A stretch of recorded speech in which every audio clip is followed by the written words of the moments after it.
Welcome back to the shop. My name is Rachel. Today I'm going to show you how to do headlights and work lights on your Farmall tractor.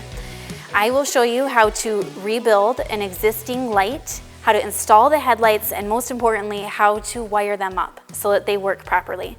We are going to use this teardrop light and light bulb today, not LED bulbs. I've tried them and I'm just not happy with the high beam, low beam options on those. Maybe someday LED will be a good option, but as we stand today, I prefer the traditional style light bulb, so that's what we're gonna use. So to begin with, I'll show you first how to use our headlight rebuild kit. If you purchase a rebuild kit, you would probably do that because you have a good case for your lights, but they just aren't working and they aren't in good shape, so you can rebuild that and save a little bit of money. If you purchase a headlight rebuild kit, it comes with this reflector plate, and it also comes with the internals here. See this little tab and the terminal in the back? This just easily screws into there, the terminal clips in, and then your reflector will set onto the front of the headlight. It's really simple to rebuild headlights. So if you have a case, definitely explore this option because it will save you some money. Once you have that in place, this rubber seal goes around the outside, then you put your lens in here and this beauty ring around the bottom, and it attaches with this screw here. It's pretty self-explanatory. Let's say your tractor doesn't have headlights at all, or the headlights themselves are in really poor condition.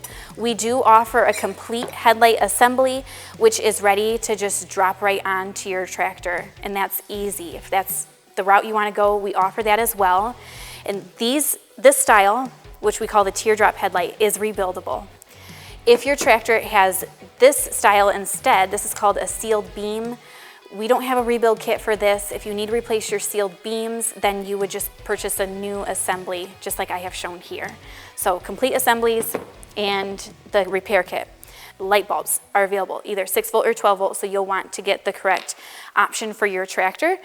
And once you have your headlight rebuilt, you're ready to put it onto the tractor, and then I will show you how simple it is to wire them up using this lighting wiring kit that we offer on my website, farmtractorrepair.com. I have a new light switch installed into this dash, and I'll show you how it connects here on the bench, because if I showed you on the tractor, it'd be a little hard for you to see. So on the back of your light switch, there's several terminals here. This first one is marked for battery. So in your lighting kit, you will get 2 individual wires and 1 group of wires.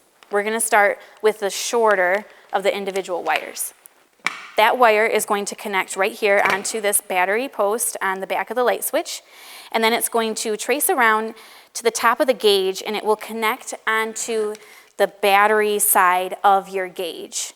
And hopefully you'll be able to trace your wires around and follow which side's the battery side. On this gauge in this tractor, the battery side is this side of the gauge, but there could be some variation there. So trace your wires around and see which one is going to. It'll be the same post that goes to your starter button and then goes to the battery. So that will just loop around and connect just like that and slide over there. Next, you're going to connect the wire for your tail light or rear work light. It's also called there. That is this super long wire that's just a single individual wire in your wiring kit. So this is going to come up through the bottom of the grommet on your dash, and it will connect right here to this post. I think the back of the switch says TL, so it's tail light. If you look closely, it'll help you remember. And then lastly, you have a terminal here, so you can remove this screw, and that's where you're gonna use this wiring group. I'll show you how this connects to the tractor in a moment, but basically this is gonna go to the 2 headlights on the headlight bar, and then this grouping will drop down. It's gonna come up through the grommet on the bottom of your dash, through the grommet here, and then it will attach onto this post. If you look closely at the back of this switch, there's 3 holes here. You can use any one of the 3, whichever one is easiest for you to get the screw into.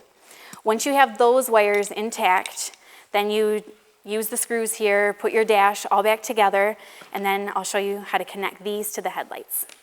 On your wiring loom here, you're gonna look for the end that has the split, and then at the bottom of this headlight bar here, there's an opening, and you just fish this all the way through. You're gonna see it come out the end here, and then you just bring this up here and attach that to the back with a screw, and that will attach the wire to your headlight. You do this on both sides, and the work light will attach as well. In a similar way, you just use that one independent wire for the work light. The work light wire travels underneath this floorboard. If you look, there's a couple clips along the way to help hold it up into place all the way back to the work light. Now I have both low beams with the work light working and high beam lights on this tractor. I hope that this tutorial is helpful to you and it shows you how simple it can be to make the headlights work on your tractor. We see a lot of tractors through this shop, and it's actually kind of rare to have a tractor come through where the headlights are working, but it shouldn't be that case. This is so simple, and I know that you will be able to get the lights working on your tractor to give yourself a little bit of extra time working out in the field on your tractor, or even just for safety so that you're a little bit more visible. You can watch our channel. There's a lot of other videos that apply to Farmall tractors. We have tune-up videos, of course, the 12-volt conversion, engine rebuild, carburetor, etc. And also, if you subscribe to our channel, you'll get a notification when we release future videos. Thanks for watching. We'll see you next time.